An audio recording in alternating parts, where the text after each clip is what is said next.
Shalom, Bapak Ibu, saudara-saudara yang dikasihi oleh Tuhan Yesus Kristus. Pagi ini benar-benar Tuhan menghendaki kita boleh bertemu dan berada di dalam berkat kasih karunia Bapa di surga. Luar biasa. Katakan kepada saudaranya, saya diberkati dengan kasih karunia Bapa di surga. Anda diberkati oleh kasih karunia Bapa di surga. Luar biasa Tuhan pada pagi ini. Baik, saya tergerak. Kita akan membaca dari kitab Lukas 19 ayat 1 sampai ayat yang ke-10. Di situ dijelaskan tentang khusus pribadi Sakeus. Nah, Bapak Ibu saudara-saudara, kita akan membaca Sakeus itu artinya murni, tulus atau asli. Jadi Sakeus itu artinya murni, tulus atau asli. Nah, baik kita baca. Yesus masuk ke kota Yeriko dan berjalan terus melintasi kota itu. Di situ ada seorang bernama Sakeus, kepala pemungut cukai, dan ia seorang yang kaya. Jadi kepala pemungut cukai dan ia seorang yang kaya. Ia berusaha untuk melihat orang apakah Yesus itu, tetapi ia tidak berhasil karena orang banyak, sebab badannya pendek. Maka berlarilah ia mendahului orang banyak, lalu memanjat pohon ara untuk melihat Yesus yang akan lewat di situ.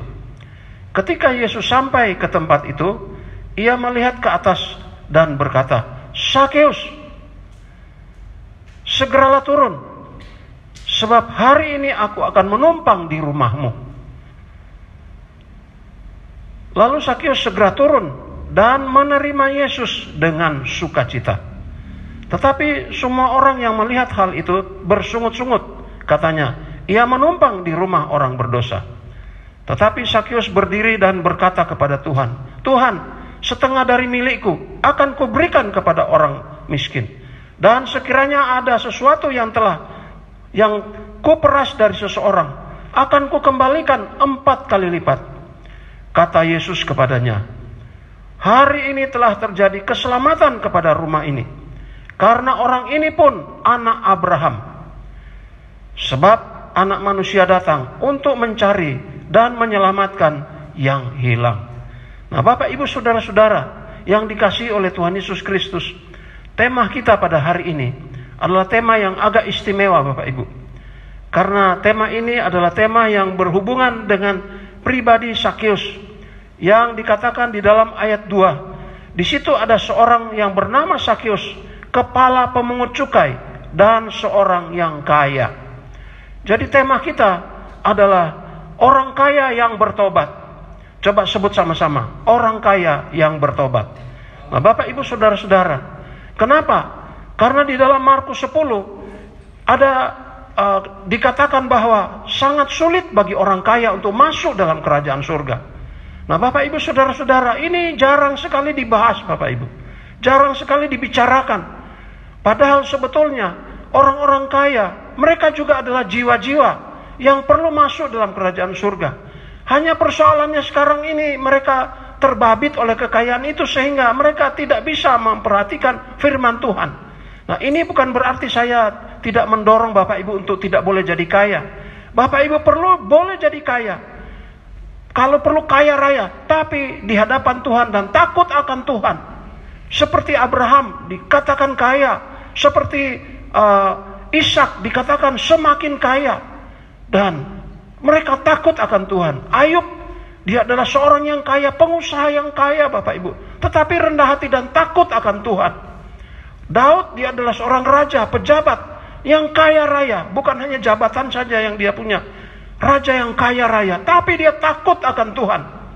Nah, Bapak Ibu saudara-saudara, kita ini belum jadi apa-apa, belum jadi kaya, masih miskin, masih seperti saya sekarang ini, tidak punya apa-apa. Tapi kita tidak mau takut akan Tuhan. Ini ironi Bapak Ibu. Marilah kita menjadi orang yang takut akan Tuhan. Apakah sudah jadi kaya atau belum jadi kaya, masih miskin, kita tetap takut akan Tuhan. Amin. Di dalam Lukas 12 dikatakan ada orang kaya yang bodoh Bapak Ibu. Orang kaya yang bodoh. Lebih baik kita baca ayat itu sejenak saja. Saya ingin membaca Lukas 12. Dikatakan di dalam Lukas 12, dikatakan, katanya lagi kepada mereka, berjaga-jagalah dan waspadalah terhadap segala ketamakan. Sebab walaupun seorang berlimpah-limpah hartanya, hidupnya tidak tergantung daripada kekayaannya itu. Kemudian ia mengatakan kepada mereka suatu perumpamaan, katanya, ada seorang kaya, tanahnya berlimpah-limpah. Ia bertanya di dalam hatinya, apakah yang harus aku perbuat? Sebab aku mempunyai tempat di mana aku dapat menyimpan hasil tanahku. Lalu katanya, inilah yang akan aku perbuat. Aku akan merombak lumbung-lumbungku, dan aku akan mendirikan lebih besar, dan aku akan menyimpan di dalamnya segala gandum dan barang-barangku. Sesudah itu ia akan berkata kepada jiwaku, jiwaku, ada padamu banyak harta, banyak barang, tertimbun untuk bertahun-tahun lamanya. Beristirahatlah, makanlah, minumlah, dan bersenang-senanglah. Dengar baik-baik, tetapi firman Tuhan Allah kepadanya, hai engkau orang bodoh, pada malam ini juga jiwamu akan diambil daripadamu. Dan apa yang telah kau sediakan, untuk siapakah itu nanti? Demikianlah jadinya dengan orang yang mengumpulkan harta bagi dirinya sendiri, jikalau ia tidak kaya di hadapan Tuhan. Jadi Bapak Ibu Saudara-saudara, kalau kita menjadi orang yang diberkati kekayaan, itu kita mesti percayai bahwa itu adalah karunia dari Tuhan. Dan kita mesti percayai bahwa itu adalah punya tujuan-tujuan yang mulia dari Tuhan, untuk kemuliaan nama Tuhan, untuk hormat dan untuk kemuliaan bagi pekerjaan Tuhan juga. Nah Bapak Ibu Saudara-saudara, jadi orang ini adalah orang kaya yang bodoh. Nah Bapak Ibu Saudara-saudara, kalau begitu kita mau melihat, apakah benar ada orang kaya yang tidak takut akan Tuhan, lalu mereka senang-senang saja? Bapak Ibu, ada resikonya berbahaya. Coba kita lihat di dalam Lukas 16 ayat 23. Lukas 16, ini orang kaya tapi tidak mau bertobat. Nah Bapak Ibu, saya berharap Bapak Ibu biar jadi kaya, berusaha dengan bekerja keras dan baik. Jadilah orang yang diberkati, dikaruniai kekayaan oleh Tuhan, tetapi kita adalah orang yang bertobat. Kita lihat ini, orang kaya tapi tidak mau bertobat. Lalu dikatakan Lukas 16 ayat 23, orang kaya itu juga mati, lalu dikubur. Dan sementara ia menderita sengsara di alam maut, ia memandang ke atas, dan dari jauh dilihatnya Abraham dan Lazarus duduk di pangkuannya. Lihat Bapak Ibu, ini orang kaya, bersenang-senang di dunia ini dengan kekayaan yang dia peroleh dengan susah payah juga Bapak Ibu. Harusnya dia tahu ini bahwa ini karunia, tapi dia tidak mau percaya kepada Tuhan Yesus Kristus. Dia tidak mau ajak kekayaannya untuk menyembah Tuhan. Maka Bapak Ibu Saudara-saudara, waktu dia mati, dia betul-betul masuk di neraka. Saya tidak mau Bapak Ibu menjadi kaya lalu masuk neraka.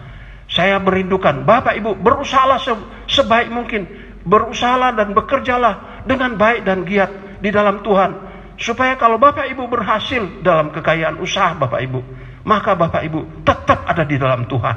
Amin. Tetap ada di dalam Tuhan. Karena Bapak Ibu juga jangan berkata bahwa ada orang, loh kalau begitu miskin bagaimana? Miskin di hadapan Tuhan. Inilah si Lazarus Bapak Ibu. Di dalam ayat 22 dikatakan, Lazarus yang miskin ini, dikatakan kemudian matilah orang miskin itu yang Lazarus namanya. Lalu ia dibawa oleh malaikat ke pangkuan Abraham. Lihat Bapak Ibu. Jadi kalau begitu, bukan soal miskinnya dan bukan soal kayanya. Soalnya kita percaya kepada Yesus Kristus Tuhan atau tidak. Itu masalahnya. Jadi marilah Bapak Ibu kita mau. Kalau Bapak Ibu sudah jadi kaya, tetap takut akan Tuhan, percaya kepada Tuhan dengan tulus hati. Nah, kalau kita pun belum menjadi kaya, masih tetap seperti biasa saja, mengucap syukurlah kepada Tuhan, karena kita diberi berkat karunia oleh Tuhan, dan Tuhanlah yang dipermuliakan. Karena kita pada waktu si miskin ini meninggal, dibawa oleh malaikat Tuhan ke pangkuan Abraham. Artinya dia ada di di bagian kerajaan surga yang kekal. Jadi Bapak Ibu Saudara-saudara, marilah kita mau mempercayai Tuhan di dalam kehidupan kita. Mari kita mau mempercayai Tuhan di dalam kekayaan kita. Mari kita mau mempercayai Tuhan di dalam kekurangan ekonomi kita juga. Mari kita tetap setia kepada Tuhan, tidak mundur dari Tuhan. Dan kita tetap bekerja apa adanya yang kita bisa kerjakan, harus kita kerjakan. Tuhan memberkati Bapak Ibu Saudara-saudara. Nah,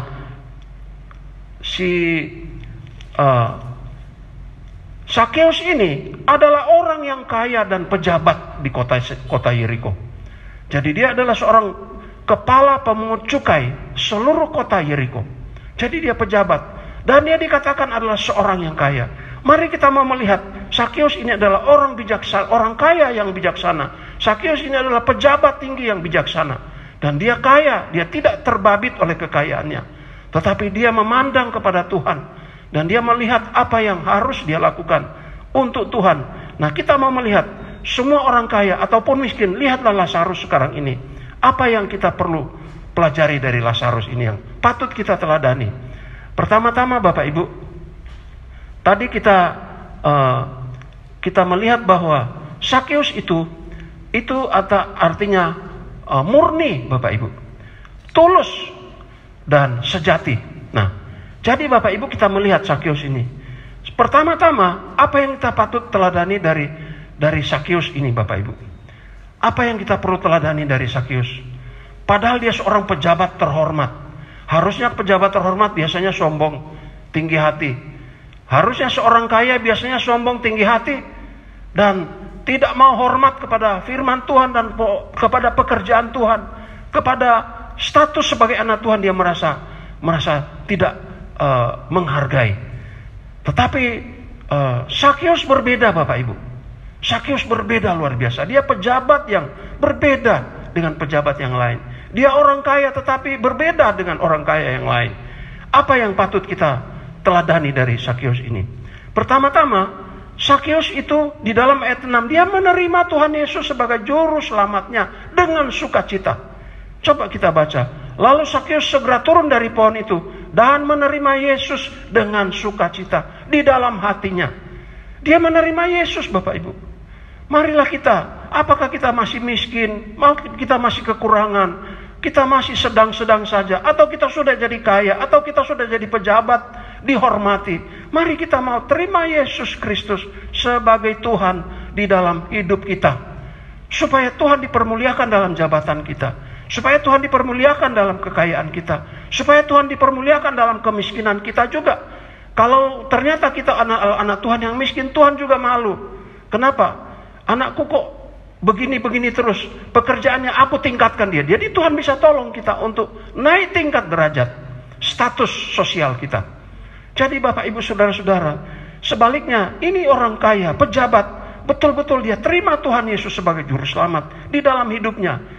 Lalu Sakeus segera turun dari ketinggian pohonnya dan menerima Yesus dengan sukacita di dalam hati. Sebetulnya Bapak Ibu, ini Sakeus ini pun, dia bukan saat itu saja terima Tuhan. Dia memang sudah mendengar bahwa Yesus ini adalah orang yang betul-betul dapat diidolakan. Selama penjajahan Romawi di Israel, tidak ada orang yang bisa menonjol satu orang pun.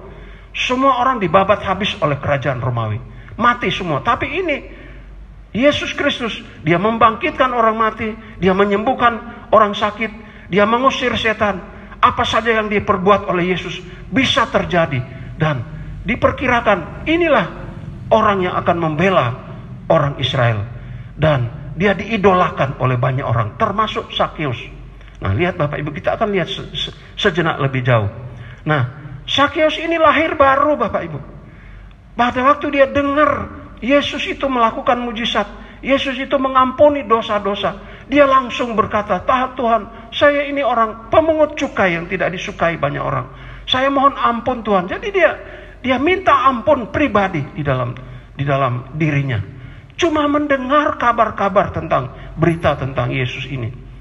Jadi dia punya sikap hati yang betul-betul terbuka kepada Tuhan. Nah, Bapak Ibu, marilah kita juga hati kita seperti Sakeus. Apakah kita sudah jadi kaya, puji Tuhan? Apakah kita belum jadi kaya? Ya tetap puji Tuhan. Apakah kita juga masih merasa, saya kok jadi orang tidak mampu, masih miskin? Puji Tuhan. Tapi marilah kita terima Tuhan Yesus Kristus di dalam hidup kita. Sebab Tuhan tidak melihat status Bapak Ibu. Tuhan tidak melihat status kita. Apakah kita kaya atau miskin? Sebetulnya tidak begitu. Tuhan mau jiwa kita itu diterima oleh Dia. Tuhan mau kita menerima Dia di dalam hidup kita. Supaya kita tergolong seperti Lazarus tadi, kita lihat dia mati dalam kemiskinannya yang mengucap syukur, dalam ketaatannya yang dia betul-betul taat walaupun dia miskin, kekurangan, sakit-sakitan, tapi dia setia kepada Tuhan. Begitu dia meninggal, dibawa oleh malaikat Tuhan ke pangkuan Abraham, artinya di Firdaus. Bapak Ibu, Bapak Ibu kalau mau tanya itu Firdaus itu artinya apa? Kalau Bapak Ibu masuk ke kota Jakarta, itu artinya Bekasi. Itu Bekasi, sudah dekat wilayahnya Jakarta itu. Atau kalau Bapak Ibu masuk kota Semarang, itu wilayahnya itu Gombel atau Banyumanik begitu. Itu sudah masuk wilayah kota Semarang. Atau Ungaran sudah masuk wilayah kota. Jadi dia harus transit dulu. Nah, Firdaus itu seperti itu. Kalau Surabaya itu Sidoarjo, Bapak Ibu. Katanya begitu. Nah, jadi Bapak Ibu marilah si Lazarus yang miskin dan si orang kaya ini masuk dalam kerajaan surga. Jadinya si Sakeus ini tergolong demikian. Nah, Bapak Ibu saudara-saudara, marilah kita percaya bahwa Sakeus ini betul-betul sudah lahir baru dan memang benar lahir baru. Seperti di dalam Yohanes 3 ayat 6 dan 7. Kalau engkau tidak lahir baru, engkau tidak melihat kerajaan Allah. Bagaimana bisa masuk dalam kerajaan Allah? Melihat aja tidak akan bisa. Jadi marilah Bapak Ibu kita jadi kaya yang lahir baru. Takut akan Tuhan. Jadi sedang-sedang saja tidak kaya, takut akan Tuhan. Belum jadi kaya masih miskin, takut akan Tuhan. Dan kita beroleh hidup yang kekal. Luar biasa toh Bapak Ibu. Kenapa kita tidak mau mengakui keadaan status kita di hadapan Tuhan, lalu kita percaya kepada Tuhan Yesus Kristus dengan setia? Luar biasa toh Bapak Ibu. Yohanes 1 ayat 12 dikatakan, mereka yang menerima Yesus Kristus sebagai juru selamat, mereka diangkat menjadi anak-anak Allah. Anak-anak Allah.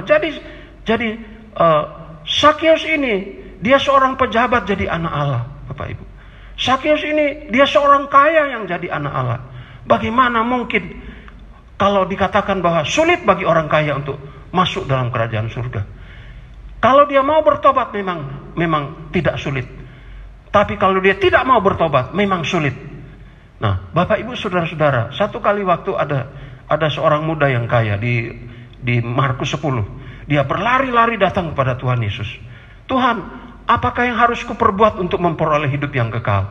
Lalu Tuhan Yesus katakan, oh engkau tentu tahu tentang jangan membunuh, jangan berzina, hormatilah ayah ibumu, hormatilah sabat-sabat, hari sabat, dan melakukan semua perintah Tuhan. Oh, aku telah melakukannya itu sejak kecilku sampai sekarang. Dan nilainya, nilai plus semua, 100. Oh, benar. Engkau waktu Yesus melihat dengan belas kasihan kepada pemuda kaya ini. Lalu Tuhan Yesus berkata, anak muda, masih satu kekuranganmu. Apa kekurangan saya? Pergilah, jualah seluruh harta milikmu dan bagikanlah itu pada orang-orang miskin. Nah, Bapak Ibu saudara-saudara, perhatikan. Pada waktu dia mendengar hal ini, langsung dia kecewa, langsung dia marah, langsung dia tidak terima dengan firman Tuhan, langsung dia pergi meninggalkan Tuhan Yesus. Nah, Bapak Ibu saudara-saudara, nanti kita lihat perbandingannya dengan Sakeus ini. Dengar baik-baik, si pemuda kaya ini, dia menolak firman untuk berbelas kasihan. Dia pergi meninggalkan Tuhan dan tidak ada kabar lagi sampai sekarang. Dan dipastikan dia tidak bertobat. Nah, Bapak Ibu saudara-saudara, Sakeus ini berbeda. Coba kita lihat selanjutnya. Yang kedua, teladan yang kedua dari Sakeus ini. Sakeus itu dia mengidolakan Tuhan Yesus. Lihat Bapak Ibu, dia mengidolakan Tuhan Yesus di dalam hidupnya. Diam-diam dia mengidolakan. Nah, idola itu artinya dia betul-betul kesukaannya jadi Tuhan Yesus. Kegemarannya adalah Tuhan Yesus. Favoritnya adalah Tuhan Yesus. Kenapa? seluruh bangsa Israel, seluruh orang Yahudi pada waktu itu, tidak ada satu orang pun yang bisa menonjol seperti Daud, membela rakyat bangsa Israel. Tidak ada yang menonjol seperti pahlawan-pahlawan. Tidak ada. Dan adanya hanya Tuhan Yesus waktu itu, langsung dan menonjol. Lalu Sakius ini mengidolakan Tuhan Yesus. Jadi dia merenung-renungkan tentang Tuhan Yesus. Wah, luar biasa, apakah saya boleh bertemu dengan Tuhan Yesus ini, yang bisa membangkitkan orang mati, yang bisa mengusir setan-setan. Ini sekarang ada banyak nabi di Israel pada waktu itu tidak bisa melakukan seperti apa yang dilakukan oleh Tuhan Yesus, dan mengecewakan rakyat seluruhnya. Nah, Bapak Ibu Saudara-saudara, diam-diam Sakius ini mengidolakan Tuhan Yesus. Dan dia mengidolakan dan menjadi kesukaannya adalah Tuhan Yesus. Walaupun belum bertemu. Lihat bayangkan Bapak Ibu. Belum pernah bertemu Tuhan Yesus. Dia mengidolakan Tuhan Yesus. Dia menjadi kesukaan Tuhan Yesus. Tuhan Yesus itu menjadi kesukaannya Sakius. Secara diam-diam. Nah, Bapak Ibu, di pihak Tuhan Yesus, ternyata ini Tuhan Yesus itu adalah Tuhan yang Maha Tahu. Bayangkan Bapak Ibu, kenapa dia tahu? Maha Tahu. Pada waktu Sakius mau berlari-lari untuk melihat Yesus, dia naik pohon. Pada waktu Tuhan Yesus melewati jalan itu, Sakius dengan Tuhan Yesus belum pernah bertemu. Langsung Tuhan Yesus katakan, Sakius. Nah, Bapak Ibu, begitu namanya disebut, Sakius kaget, hampir jatuh dari pohon. Tapi Bapak Ibu tahu, Sakius langsung yakin memang benar orang inilah yang seperti saya renung-renungkan. Betul-betul dia adalah nabi. Betul-betul dia adalah Tuhan. Aku mengidolakan orang yang tidak keliru. Tidak keliru aku mengidolakan dia. Karena ternyata dia adalah Maha Tahu. Dia tahu keadaan saya. Dia tahu saya ini. Siapa nama saya dia pun tahu. Nah, Bapak Ibu Saudara-saudara, itulah yang dilakukan. Dan Sakius itu mengidolakan luar biasa Tuhan Yesus. Nah, coba kita lihat di dalam ayat 3 dan 4. Dikatakan, ia berusaha melihat orang apakah Yesus itu. Berusaha Bapak Ibu. Tetapi ia tidak berhasil karena orang banyak. Sebab badannya pendek. Lalu dia mencari jalan cara. Karena dia mengidolakannya. Ayat 4 dia katakan, maka berlarilah ia mendahului orang banyak. Lalu memanjat pohon ara. Untuk melihat Yesus yang akan lewat di situ. Jadi Bapak Ibu, kalau Sakius mengidolakan Tuhan Yesus, kalau Sakius betul-betul seperti menjadi kesukaannya, favoritnya Tuhan Yesus, berarti dia merenung-renungkan Tuhan Yesus di dalam hidupnya.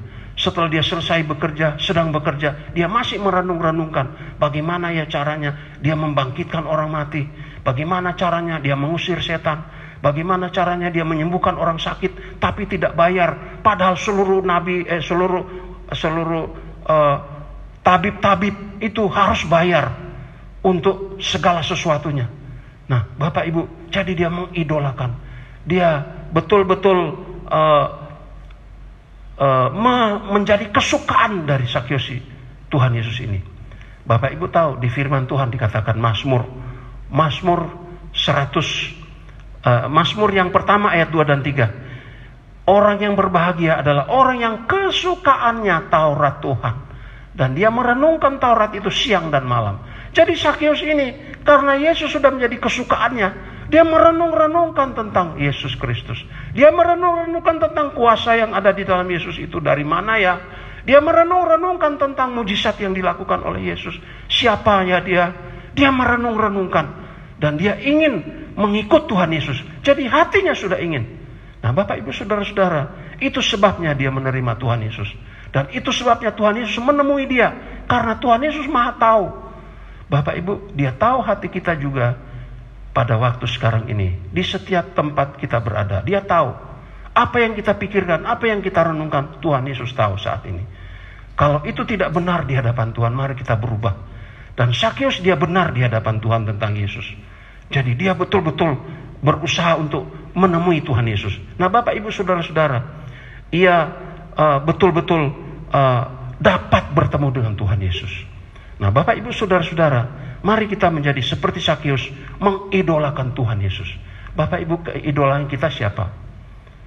Bapak Ibu, mari kita idolakan firman Tuhan. Mari kita idolakan Tuhan Yesus dalam hidup kita. Itu tidak mengurangi status pekerjaan kita, tidak mengurangi status sosial kita. Apakah kita sudah jadi kaya, apakah kita masih miskin, apakah kita sedang-sedang saja. Mari kita idolakan Tuhan Yesus dalam hidup kita. Seperti Sakeus ini, dia pejabat di kota Yeriko itu, dan dia orang kaya. Disebutkan demikian Bapak Ibu. Tapi dia mengidolakan Tuhan Yesus. Apa yang terjadi kepada Sakeus ini? Dia terima Tuhan sebagai juru selamat. Tuhan Yesus menemui dia, khusus menemui dia. Ada banyak orang yang datang di Yeriko, tapi tidak ditemui oleh Tuhan Yesus. Tapi Sakeus ditemui oleh Tuhan Yesus. Bapak Ibu, mestinya ada banyak orang di kota ini. Ada banyak orang di Indonesia, ada banyak orang di Pulau Jawa. Ada banyak orang di dunia ini. Dia mestinya mau menemui Bapak Ibu dan saya. Amin. Amin. Iya. Dia mesti mau menemui kita. Dan Bapak Ibu, mari kita mau bertemu dengan Tuhan seperti Sakeus ini. Nah, yang terakhir, apa yang patut kita teladani dari Sakeus ini? Di dalam ayat 8, nah, lihat Bapak Ibu. Ayat 8, coba kita baca. Tetapi Sakeus berdiri dan berkata, ini sudah di rumahnya, ini sudah masuk ke rumahnya.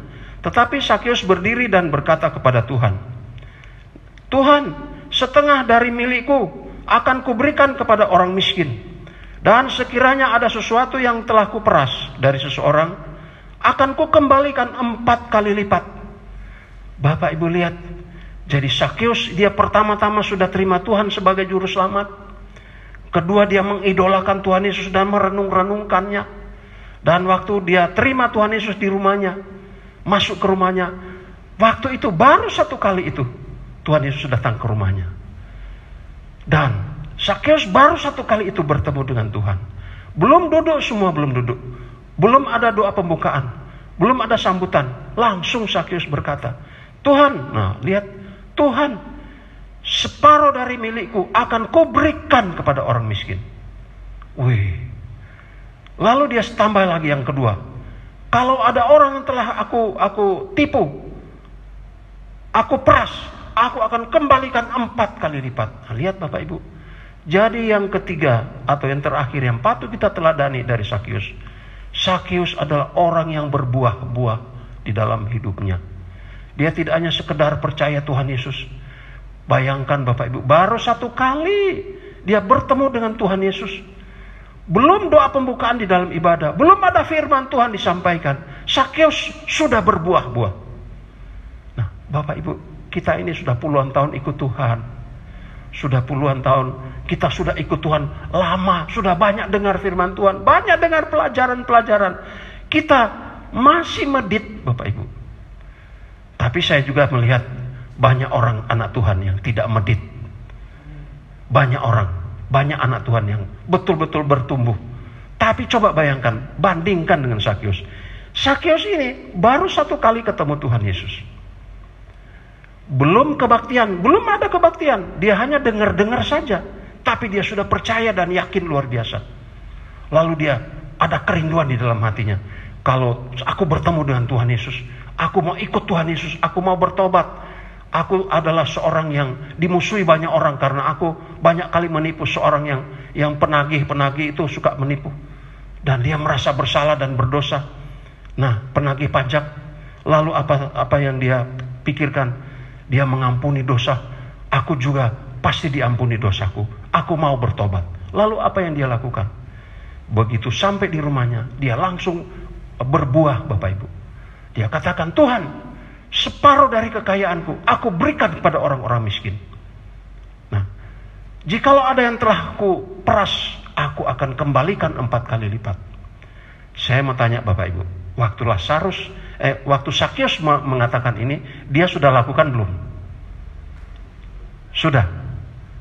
Belum toh? Baru ucapan, tapi di hatinya benar. Sementara orang muda yang kaya tadi, yang kecewa karena dia pergi, sebab Tuhan Yesus berkata, pergilah, jualah semua harta milikmu dan bagikan kepada orang miskin. Dia mendengar itu dan belum juga melakukannya, dia kecewa lalu pergi. Nah, sekarang Sakeus betul-betul dia belum dengar firman Tuhan model itu, tapi dia betul-betul berubah hatinya, dia berkata, aku akan memberi. Nah Bapak Ibu, dia belum melakukan apa yang dia ucapkan. Amin.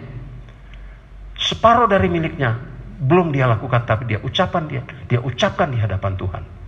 Tapi itu dari dasar hati yang tulus. Makanya Sakius artinya adalah tulus, murni. Dan Yesus pun tahu itu. Nah, lalu kalau ada yang telah kutipu dari seseorang, beberapa orang, aku akan kembalikan 4 kali lipat. Bapak Ibu lihat, saya tanya lagi sekali, waktu Sakius mengucapkannya, dia sudah lakukan belum? Belum. Jadi kalau begitu, Yesus mensahkan dia sebagai anak Abraham. Yesus mensahkan dia sudah diselamatkan, karena Yesus melihat sikap hati dari Sakius. Nah Bapak Ibu, marilah kita juga punya sikap hati yang benar di hadapan Tuhan.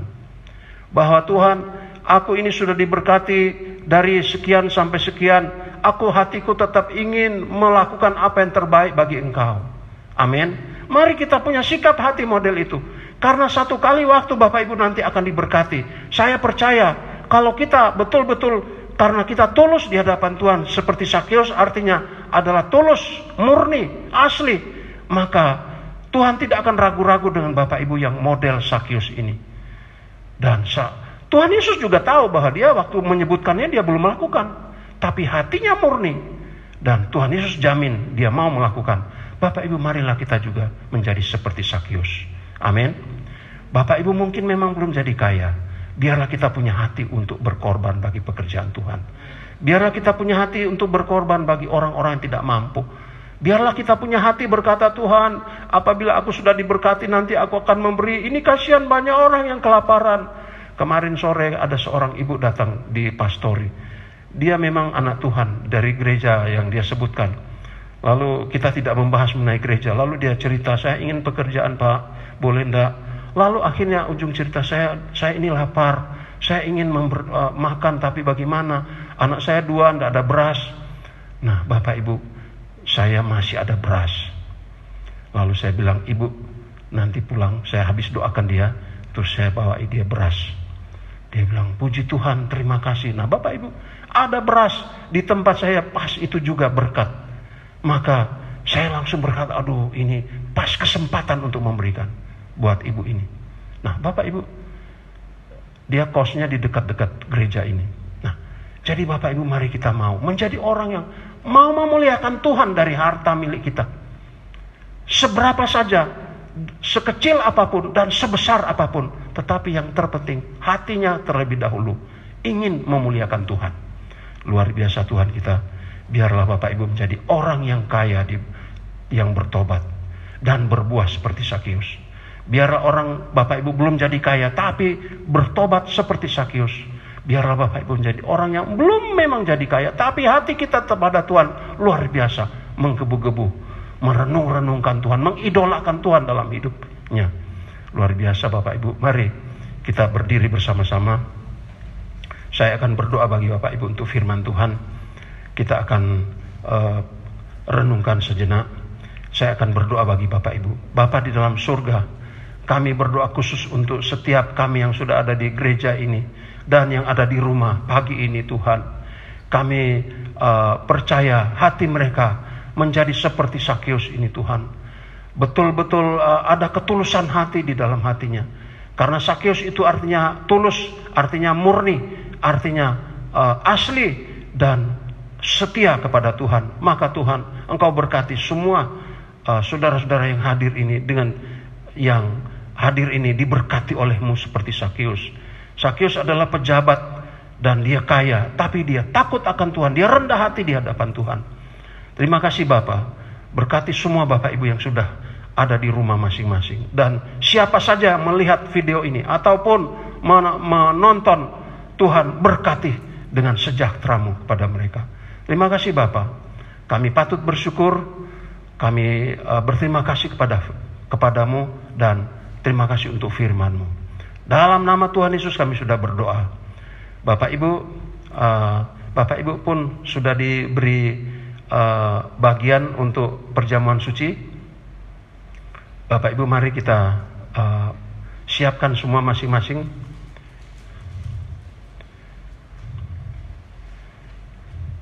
Puji Tuhan. Ya, Bapak Ibu sudah siap semua, ada di tempatnya masing-masing, bisa.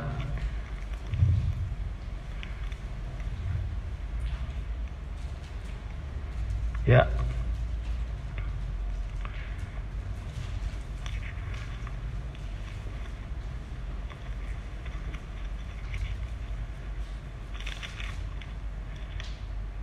Ya. Kita akan membaca dari kitab 1 Korintus 10 ayat 16.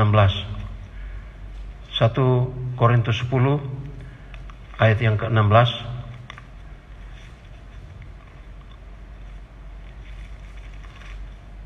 Ya, Bapak Ibu, marilah kita mengangkat tubuh Kristus ini melebihi kepala kita, kepandaian otak kita.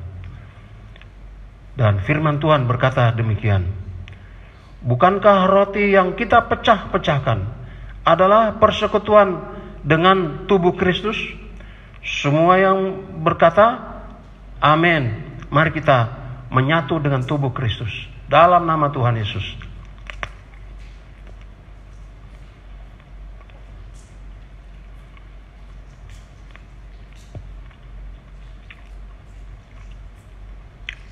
Baik Bapak Ibu, kita sudah menyatu dengan tubuh Kristus. Marilah kita mengucapkan syukur atas cawan yang Tuhan sudah lakukan untuk keselamatan bagi diri kita. Bukankah cawan pengucapan syukur yang atasnya kita ucapkan syukur adalah persekutuan dengan darah Kristus? Mari kita menyatu dengan darah Yesus bersama-sama dalam nama Tuhan Yesus. Luar biasa Tuhan. Mari Bapak Ibu kita berdoa sekali lagi. Kami patut mengucap syukur kepadamu Bapa. Oleh karena demikianlah Engkau sudah memberkati kami dengan bahagian firman-Mu. Dan Engkau sudah memberkati kami dengan perjamuan suci, di mana dosa kami diampuni oleh darah Yesus. Dan kami disatukan dengan tubuh-Mu yang dihancurkan, supaya kami boleh menjadi satu dengan Engkau. Maka Tuhan, kami bersyukur karena kami dihargai oleh-Mu menjadi satu dengan Engkau. Terima kasih Bapa. Kami mengucap syukur, dan sejahtera-Mu biarlah tinggal di dalam hidup kami terus menerus sampai Tuhan datang menjemput kami saat Maranatha. Terima kasih Bapa. Sekarang Bapak Ibu, mari kita mengangkat tangan bersama-sama. Saya akan ucapkan berkat bagi Bapak Ibu sekalian. Diberkatilah rumah tangga saudara. Diberkatilah saudara belum berumah tangga. Diberkatilah saudara masih kuliah dan sekolah.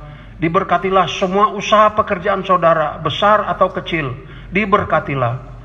Dan diberkatilah seluruh ibadah-ibadah dan pelayanan-pelayanan saudara. Sampai Tuhan Yesus menjemput kita masuk dalam kerajaan surga yang kekal.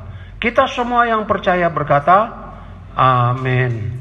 Puji Tuhan, mari beri pujian kepada Tuhan.